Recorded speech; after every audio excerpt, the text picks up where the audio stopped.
and you. And now, here is your host, Dr. Andrew Gardner. Be blessed as you listen.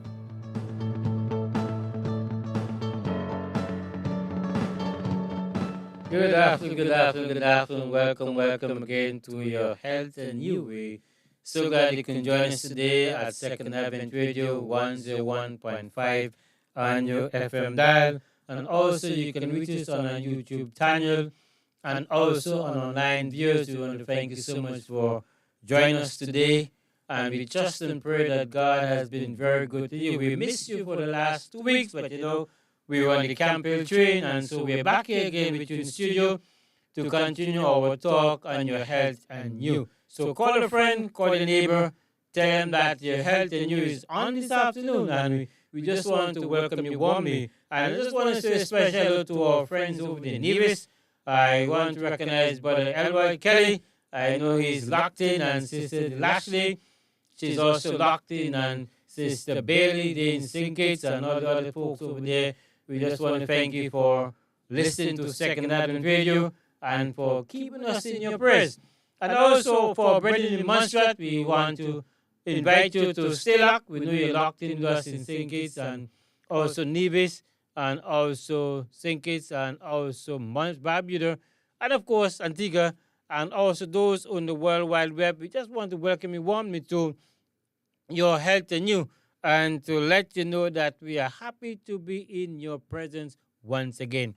So God bless you, feel welcome, and let's sit back and enjoy the blessings of the Lord today. Before we go, we're going to bow our heads as we pray, because we don't go without we first asking God to direct us and to direct our minds and our thoughts. Loving Lord, today we say thank you for bringing us to this point where we can again share with our friends in Radioland and over the internet and online. We pray, Lord, that what we say this afternoon will be a blessing to them, and that they will invite their friends and loved ones to tune in and to recognize it's a good thing to be healthy.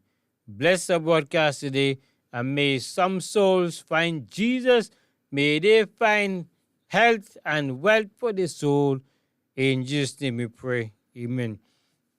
Welcome again. And as usual, we want to start off with our text from Psalm 139, verse 14. It says, I'm fearfully and wonderfully made. I'll praise thee, yes, I'll praise thee, from fearfully and wonderfully made, and my soul know it quite well. I always start with this. This is our theme. And also, I would like to leave with you another phrase that I have: your health is your wealth. Your wealth is your health. So not only are you fearfully and wonderfully made, but your health is your wealth. So if you're not healthy, then you're not wealthy. And if you're not wealthy, then you're in poverty. All right? And then the Bible says in 3 John, beloved, I wish above all things that thou may be in good health, even as your soul prospers. Now, every time we get an ear, you might hear us repeating the same thing all the time, and they say repetition is the mother of learning. What we want is for folks to recognize the importance of their health and the importance of their diet. You see, many folks, they are not paying attention to their health, especially their diet. And some folks want to know, why do we emphasize diet? Because that's important. Because you are what you eat. And many of us need to understand that if you're what you eat, then you got to eat the right stuff. There's no two way about it. And if you were to go to health fairs and workshop, one of the things that they will emphasize to those who attend is you must learn to read labels. Know what is the nutrition value of what you're ingesting. Not just sticking up food off the shelf, but know what you're eating and why you're eating it. All right? And so, as we go into our broadcast today, or session for today, we just want to recap a little bit before we move on, because we missed a few weeks, so we just want to remind you as to what we discussed. Now, one of our previous broadcasts, we were discussing the similarity between our body and the soil where food grows in. And we discovered that the same nutrients that the soil needs is the same nutrients our body needs. All right? And it's the same nutrients that the plants need so they can grow to be healthy plants. And so we discovered that if we're going to have good food, then we must have good soil. Make no mistake about that. Many folks may not think about it. Even farmers who farm may not even be recognizing how important and the goal that they have in their hands.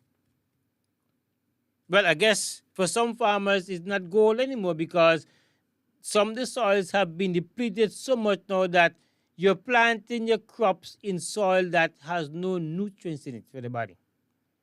It may seem hard, it may seem strange, but here we bring truth to bear. We speak truth to power. We don't need time to run around to make up stories. It is evident for over 1,000 years now that the soil quality has been depleting over the years, and for some people and for some countries, a lot of the depletion comes from what I call floodwaters, landslide, and rivers that flows and things that are washed away in the sea. And now there's some parts of the world where if you were to get in those areas and you to take a dive under the ocean, it's a very beautiful place. You get a nice diving glass and you go to the seaside, and you don't have to go too far in the deep waters. It can be in shallow waters around some reef areas there, and you go under there and you see the beauty underneath there. You see the vegetation and the flora underneath there. Why? Because a lot of the nutrients that should be in the soil has been washed into the sea. So that the sea now has become healthy in some areas, not in all areas, but in some areas. And so it's important for you to understand that if the soil is depleted in nutrients, it means that the food that grows in it is going to be depleted as well. So if you eat the potato, the yam, the dashing, and those that grow above ground like the corn and the butternut and the table squashes and the okras and lettuce and cucumbers and tomatoes and so on, if the soil quality is bad, they look good, yes, but you're not getting the required nutrients from them. And so it's important that we do something to replenish the soil. So what has happened because of the erosion now, you find that the layer of soil that we should have is depleting as well. In the 1980s, we discovered that the soil thickness was about 80 inches thick. Good soil. Now, we are hearing an average now that the soil that we have growing now for food is about not 80 inches, but 8 inches thick now. So it seems that it appears now that we live in a world where things have deteriorated to the point where the quality of our food is not there. So what have we done? Or what have man done or the farmers done, especially in those big farms where you use those big mechanical machines and so on, and fertilizers and insecticides and all this stuff? What they've actually done now, because of the depletion of the soil now, you have fertilizers, you have salt, you have all these things that you put now in the soil to add nutrients to the soil that should be there before. And what we discovered a few weeks ago is that one way of getting the soil to have the required nutrients now is for us to allow the process of decay to take place. All right? Things must decay and rotten and die, and that process itself now, so what we're talking about, the trees, the shrubs, the earthworm, and the insects that live in the earth, when these die, as a matter of fact, we discovered the earthworm, even though we catch it and we use it for bait to catch fish, the earthworm serves a very useful purpose in the soil. What the earthworm does, especially when the soil is moist, is that it moves, and as it moves, it makes a lot of tunnel in the soil. So if you were to dig up some soil and you to discover earthworm, you're going to discover that part of the worm is in one part and part is another part because it's very fragile. But something is important. You look at the soil, there are a lot of tunnels going through the earth. What is happening here is that the earthworm is taking in nutrients like dead shrubs and dead insects and even particles of dead animal and all this stuff. What it's doing now, the earthworm is actually replenishing the soil. So over a period of time now, and also we discovered that the situation with animals now, we recognize that animals are taken to the slaughterhouse and everything is taken care of. So the only thing that leaves from the slaughterhouse is the dung, the waste. But what we're discovering now, because the animal eat grass now, especially the cow and the sheep and the goat, these are grass that we could eat, because they eat herbs of the field, they're getting the nutrients that they need to get. So when they die now, their body should be buried or they should be allowed to rot on the earth. And by rotting now, the process of rotting now, all these juices and chemicals that it gives off now, it is ingested back into the soil. And so the dead animals, along with the dead shrubs and worm and insect, all these now go into the soil now to fertilize the soil. And so the soil becomes healthy. But what is happening now? All these big slaughterhouses all over, because they're slaughtering the animal and they're using every part of the animal now, nothing is left to rot. So therefore, the soil becomes depleted. Then we also discovered too that one way of replenishing the soil is to allow the soil to rest. But because of mass production, because of the fact that the world over is starving, and because of the process of manufacturing now, those big farms, those mega farms that use these big high-powered tractors and so on, and to help plow acres and hundreds of acres of land, now because of that, these things give off a lot of oil and lubricants, and when they break down in the fields and you have to call the mechanic, now a lot of oil, especially those hydraulic hoses, they burst and a lot of spill take place. But after they would have fixed the part now, they have no time to take up the oil that has been absorbed in the earth. So what happened now? Those big tractors now, they just break up everything and everything move. And then now they have to use a lot of fertilizers and other kind of stuff to make sure that they can get the contamination out of the soil and then to plant your food in it. And then what they do again is that apart from that now, they put in fertilizers because of the fact that you have worm, you have mildew, you have lice, you have flies, all kind of stuff that attack the plant, mildew, everything. And so you find that they put in all these herbicides and all these chemicals to basically keep up all these vermins. But what they're actually doing now is to render the food not being in the best condition for you to eat. So the food is chemical based. Now, there are some folks who may have a difficulty in the next thing I'm going to say, but the truth of the matter is, because of the depletion in the soil, you find out they are going to occur hydroponics, where plants are grown in water. The same chemicals and so on that is there, they have found a way now to use the water to produce the stuff. So some of these, so you see some nice, good tomatoes and lettuce and table squashes and so on, and they have not seen soil. They have not touched the soil, right? It's pure chemical that you're digesting right there, right? Now, some may say, well, because of the process of technology and knowledge has increased, man is able to, but the truth of the matter is, if in the 1980s, before there were the advent or the arrival of hydroponics, you find that the soil was already being depleted. So over the years now, they have tried to study ways and means by which they can replenish. And so you find out that for them to be productive now, because the soil is not giving them the kind of result they want now, they have turned to hydroponics now, where you use water, which is chemical.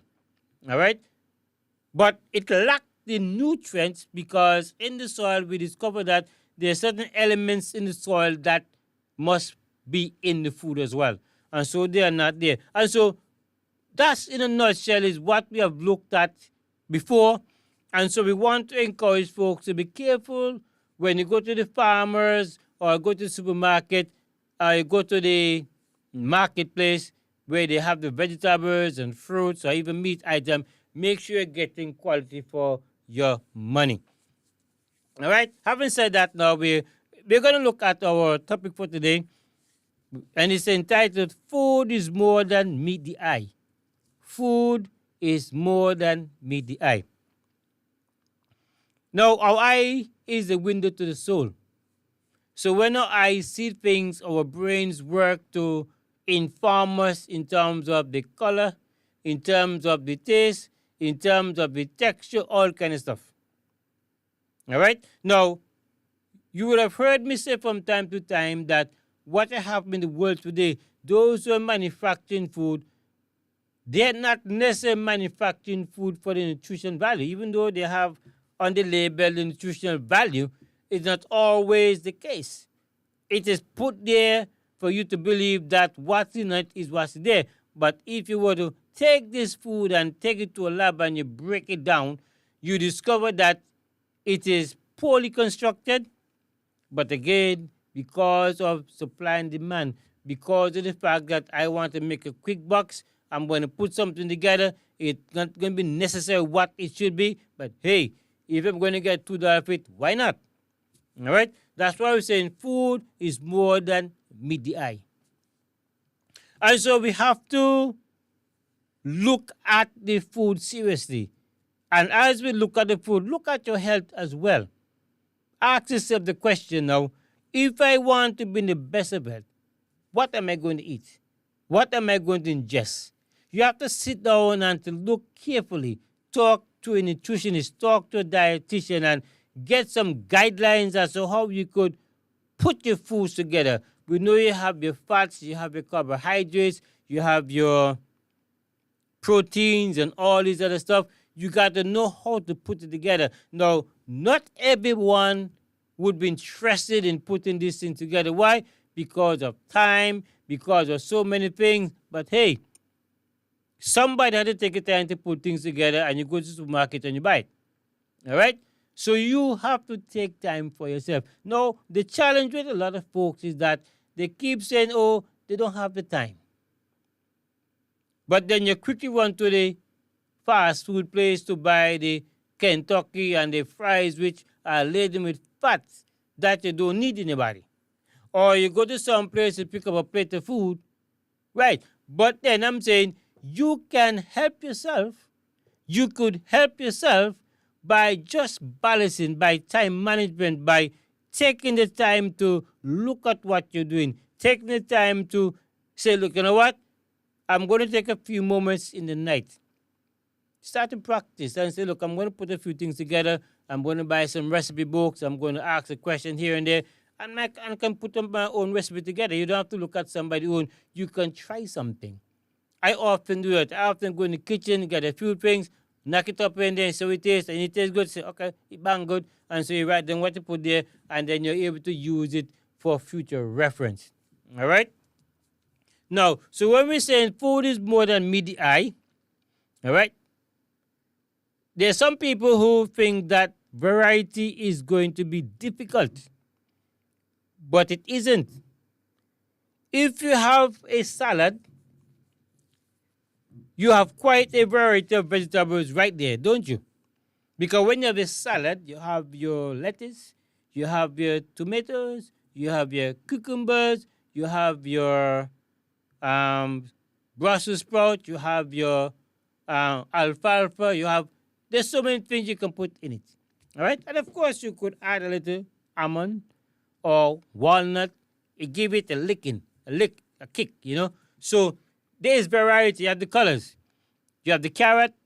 You have the, folks put in the red peppers or the yellow peppers, the bell peppers, and they add all kind of stuff with. And so there's a lot of colorful things. There's a variety of stuff when you have a salad, right? And the question asks, what kind of salad should we eat? Rainbow salad, Think of the rainbow color in every food that you eat because every color represents a different chemical element you need.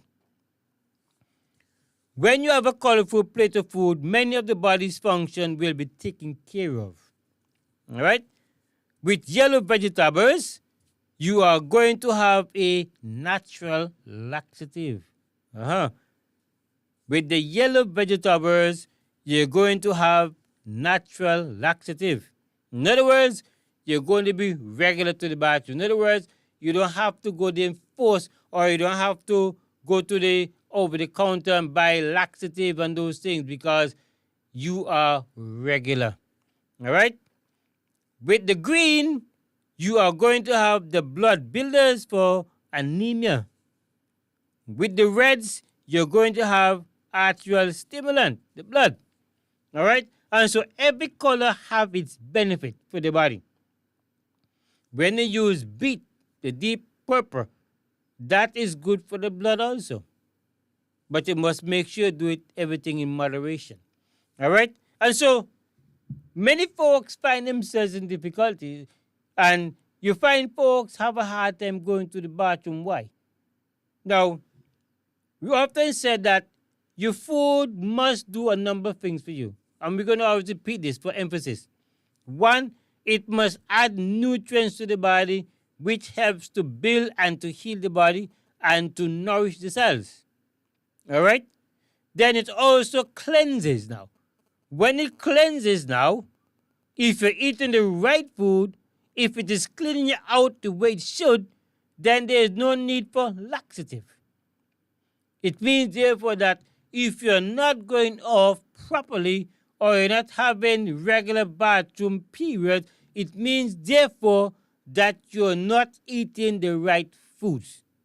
It's as simple as that.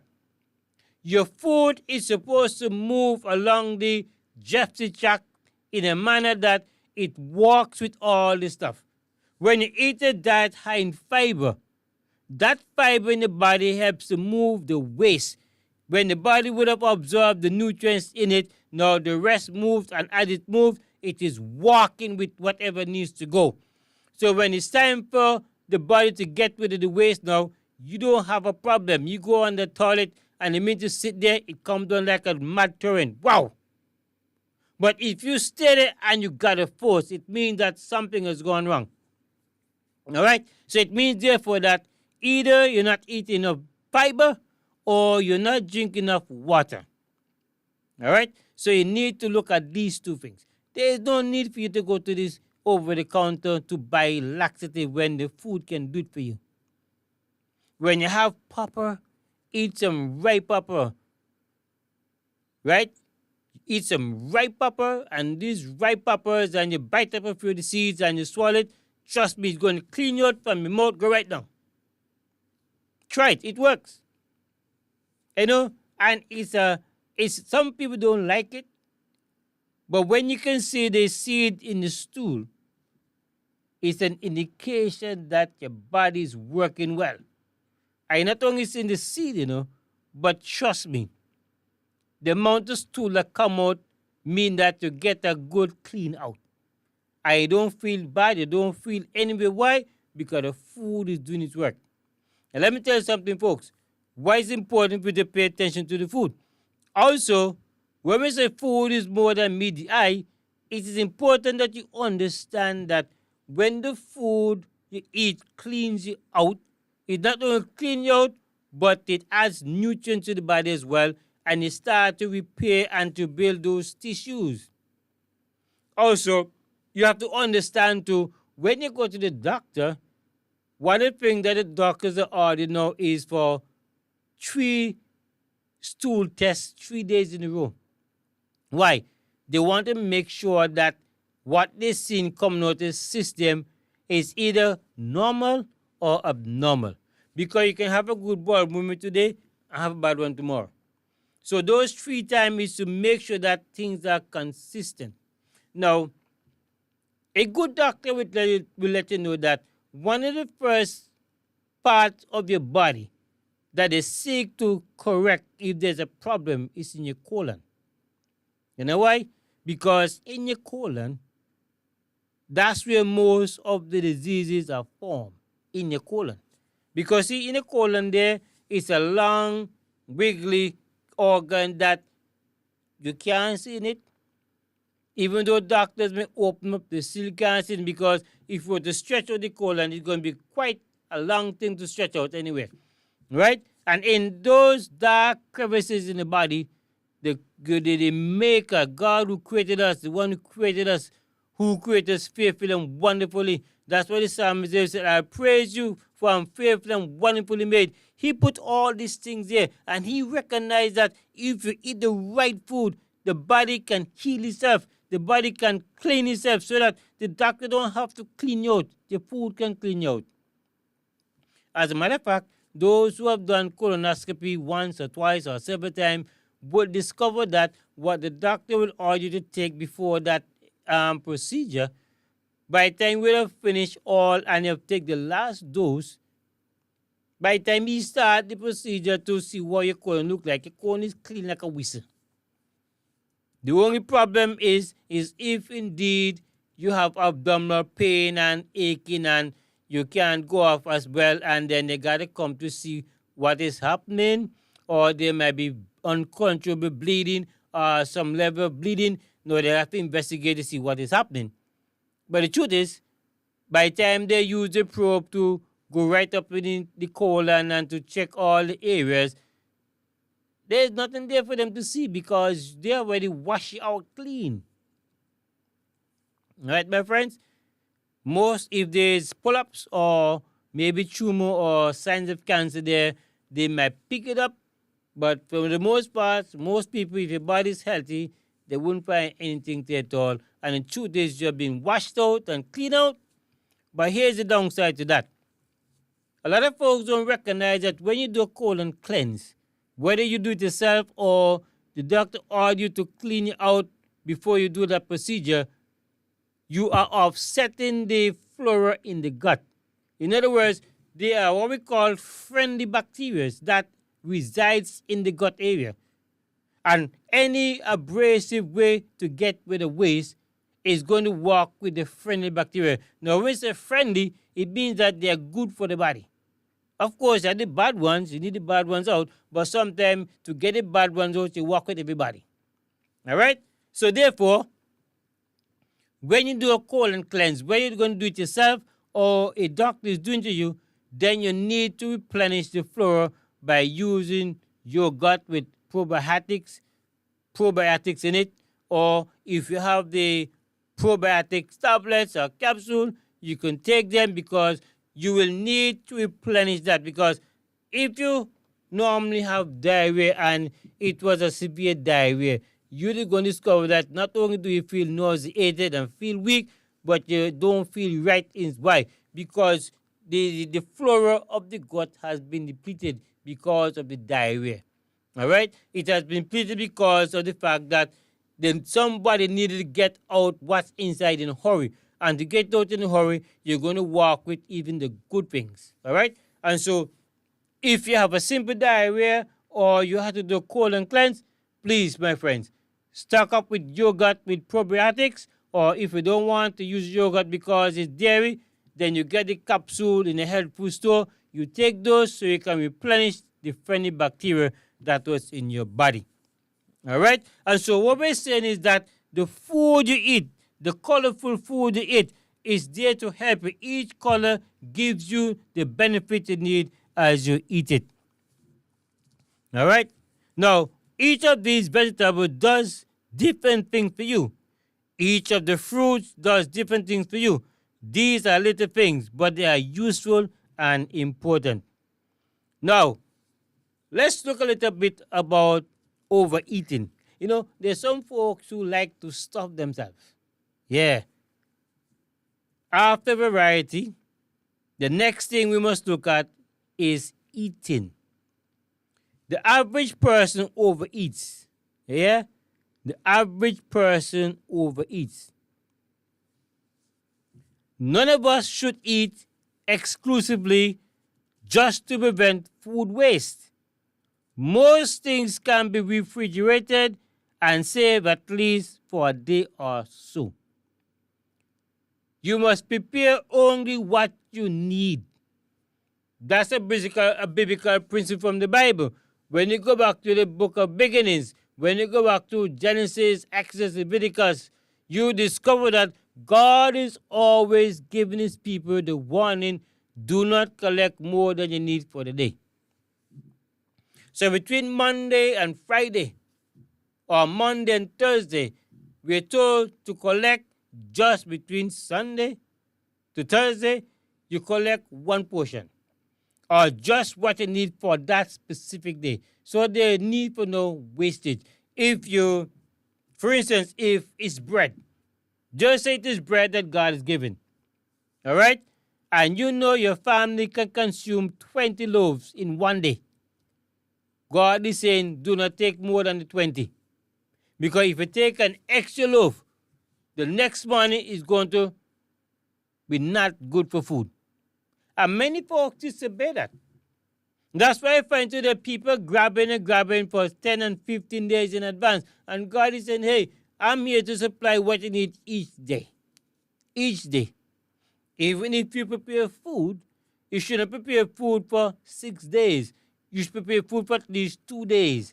Because after 2 days, you should be getting something fresh. But you know, there's some folks, because they figure, well, okay, it done cook, I don't want to put it in the fridge and out of the fridge, so I'm going to eat it all, and they stop themselves silly till they can't move. Right? So you got to avoid overeating. Right? I believe overeating can really kill us. Yes, it can kill us. We can get colic. All right? And when you overeat, what you have done is that you have taken up all the space in the stomach. Now, a rule of thumb is that when you're going to eat, don't eat till you're full right up. Leave some space so air can pass in. You need that air. You need, or not air, but you need that space so that the gastric juices from the stomach now can be secreted. So if your stomach is full to the brim, the gastric juices that's supposed to help with the digestion now can't function properly, so the digestion slows down. Or the digestion becomes sluggish. And so you find yourself feeling nauseated. Why? Because the food is not being digested. And because the food is not being digested properly, guess what? The system shuts down. The brain sends a message to the stomach saying, hey, you know what? The food is nowhere ready to go any further than the stomach, so close up all these outlets below the stomach. And so that muscle below the stomach that's supposed to close and to open up for the food to pass from the stomach to the small intestine, that muscle closes off. Why? Because the brain is saying, hey, what is in the stomach can't go any further down. So shut up downstairs. And what happens now? You find that the food in the stomach now, it is turning over like a pressure cooker, but it's not being digested. And the gas is giving off now is weak, but it is still strong. Because what will happen now, because the muscle here below the stomach closed off now, the one on top open up because it has the least resistance. All right? That's why it's called the least esophageal sphincter. That muscle that should close off when the stomach is full, it opens up involuntarily. And what happens now, the gastric juices that are in the stomach, which are not able to digest the food, when it comes up now, it is acid coming up and it burns the esophagus or the windpipe. And so you get to call heartburn or acid reflux or GERD as we call it, gastrointestinal issues. And so you find out that you're belching food at 6 in the evening that you would have eaten at 7 in the morning, which means that your breakfast has not been digested, which is not good news. All right? So we got to be careful how we eat. All right? And I'm saying when you overeat, that's what happens. All right? It overeats, that's what happens. You don't give allowance for the gastric juice to work. And when the gastric juice don't work, it slows down digestion, and then we have a problem. All right? So don't overeat. Leave some space so the body can adequately get the nutrients to digest the food. Okay? Then we're talking about now, one of the secrets of life is right here. If you eat too much, it is hard on the digestive system because it doesn't have sufficient digestive juices to take care of the load. And we just mentioned that there. Then, therefore, the body must use extra energy to handle the surplus, which depletes energy resources. So when you have to put out so much now to digest the food because you are not doing what you should do now, the energies and the resources that the body need to do other stuff now is all coming to play now just to work on the digestion system. All right? For those who are, it is far healthy to end a meal with a little hungry than to stop up to the ears. All right? For those who are overweight and would like to reduce, all you have to do is to cut off a little bit of each meal. That's all you gotta do. Cut off a little bit of each meal. So if you normally eat a whole bread, eat half. If you use 4 slices, eat 2. Yeah. If you eat a whole apple, eat half. If you like to eat a whole banana, eat half. Whatever you do, just cut it down to half. And that will help to eliminate the fatness. All right? Now, I don't mean that as an excuse to eliminate the things you like. No, you're not going to eliminate the things you like or you don't like. I mean to eat less of everything in your meal.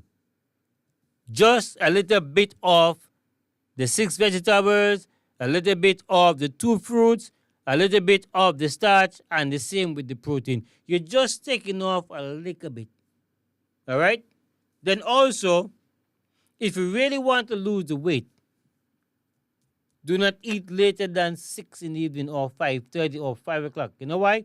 Because 5 and 4 are 9. So if you want to go sleep at 9 o'clock, your last meal should be at 5 o'clock. Because the food takes on average over 4 to 5 hours to digest, depends on the person's metabolism, depends on the person's constitution and psyche. All right? And so on an average, it takes 4 to 5 hours to digest the food. So as a rule of thumb, when you eat your last meal, it means that 5 hours after is when you go to sleep. Now, most folks don't do that. Some folks hungry at 9 o'clock, they put it down, they pack it down, not only food, but a whole cup of beverage. All right? And of course, you go to town sometime when there's a festivity or even when there's no festivity, you have those with a barbecue grill and so on, or midnight they're barbecuing, and see folks come and eat and then they're going home to sleep the same time. Now, when you eat a barbecue chicken with fries and all that comes with it, you're doing yourself a disfavor by going to sleep. You gotta let that thing digest. Because you're gonna wake up with a lot of hangover, not feeling well. And for some folks, they may say, look, I'm doing this all these years and it hasn't affected me that well. One day it will. Because one day you're gonna wake up and recognize suddenly your stomach is not what it should be like. And then you're gonna be very frantic and frightened, and you're gonna say, Lord, what have I done? You have done a great injustice to his system. All right? Okay, we're going to move on quickly. We want to look a bit at combining foods. Now, there's some folks who pay too much attention to combination. Some people say you don't, or you can't do this and you can't do that. Now, we say variety is the spice of life, but you don't want to combine too many stuff at the same time. Like you don't want to eat fruits and vegetables at the same time. There's certain things you don't want to combine because it's going to have a reaction in your body that you don't really want. All right? So you want to be careful in terms of how you do your combination, the portion sizes and so on. And when we get into more detail of the nutritional part of it now, we're going to be talking about portion sizes and the ratio, what percentage of starch to protein, and what percentage of protein to this and that, and vegetables and so on, so that you can have the right combination. Now, if you're a person who's diabetic, then you need to be eating less carbohydrates and more vegetables and fruits and a little protein. You don't want to be packing it in because you know, practically, you know, your system doesn't do too well because of your condition. So you want to make sure that you look into what you're doing and make sure that what you're doing is best for your body. All right. Now, food in the average diet. Many people select food they think are healthy, but which are in fact are not. Let's take a look at some of the foods and investigate their value. The average diet generally includes orange juice, iceberg or head lettuce, wheat bread or usually white bread, milk and milk products, some beef, some sardine, some other kind of stuff, coffee, tea, salt, pepper, and sugar. All these are included in the breakfast. Now let's look at the orange juice, one of the most popular juices you find anywhere. Now most people had orange juice with breakfast every day. Often the frozen concentrated juice, sometimes freshly squeezed. Neither has the food value we have been led to believe it has.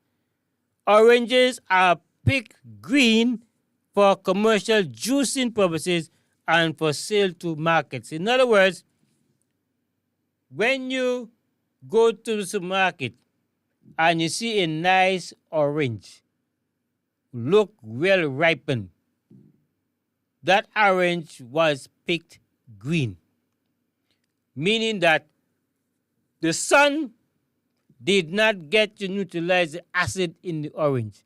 So therefore, you have orange and it is there in its acidic form because what? It is not sun ripened. You know?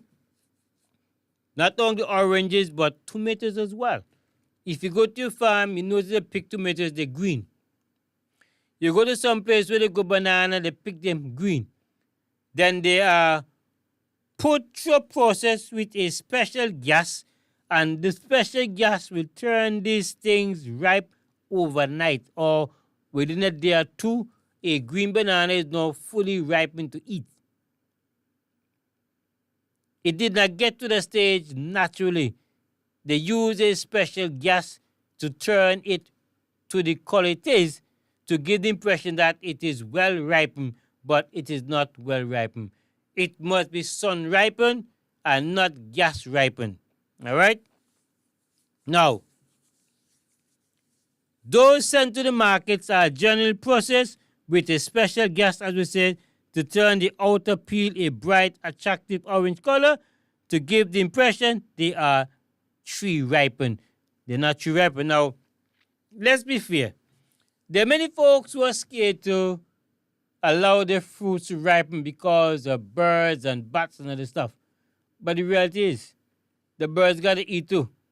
Not that they should eat everything, but some of us, we try to fret ourselves about the birds that are eating. But look, the creator God who made the birds and the sparrows also made provision for them as well.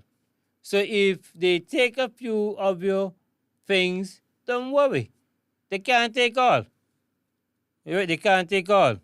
Now, apart from the orange, we just want to look at the iceberg or head lettuce.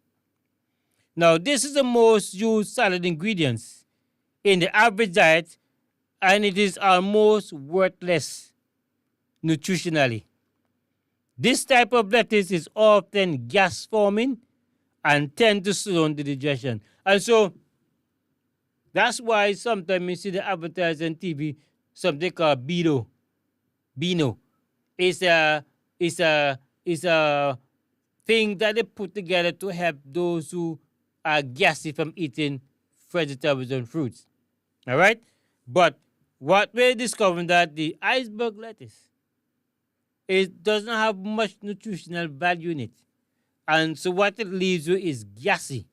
All right? Not only that, but those of us who like to drink milk will recognize that the milk does not always do the best for us. It's just this morning somebody was saying to me they have making chocolate tea this morning. Or they had some milk and the milk took them to the bathroom in quick time. And then when they pass gas, yes, or flatulence now, it's not very pleasant because you see, as adults, we don't really need milk. Yeah? Only babies need milk and the mother's milk. Now, the cow milk is not really the best milk for us as human beings. Many of us grew up drinking cow milk, yes, but it is mucus forming. And just a cow, after the calf with a certain age of maturity, the cow, the mother cow, boots it away, say, hey, no more sucking for you, go.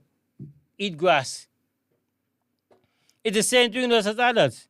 There comes a time when we don't need milk. The milk only causes us to be gassy. And you hear that gas moving in your system, especially in the night, and you're passing those gas and it's uncomfortable, it's not smelling too nice. Why? Because we don't need the milk. Right? So we can get our protein, our calcium from the green leafy vegetables, your broccoli, and all this nice stuff, and kale and so on. These things will give you the calcium that you need. So, my friends, today our time is just about gone, and it was good being here. Good to be back with you. We're going to be back next week, and we will ask you to stay in tune with us here at Second Advent Radio, 101.5 on the FM dial, or you can find us on YouTube or online, and we are always here to bring you something fresh, something great, something that will inspire you, something that will provoke you, something that will make you to be uneasy. But hey, if you take heed, it is for your good. And so until when we come again, this is your host, Dr. Gardner, saying your health is your wealth. We are talking about your health and you. Let us try to be healthy, and to be the best we can, because healthy bodies or healthy lives can serve God better. God bless you. Have a great evening. Have a great week. Thank you for listening to Your Health and You. I do hope that this health session was meaningful and informative. Remember, the Lord's desire is for you to be healthy and prosperous. Be blessed.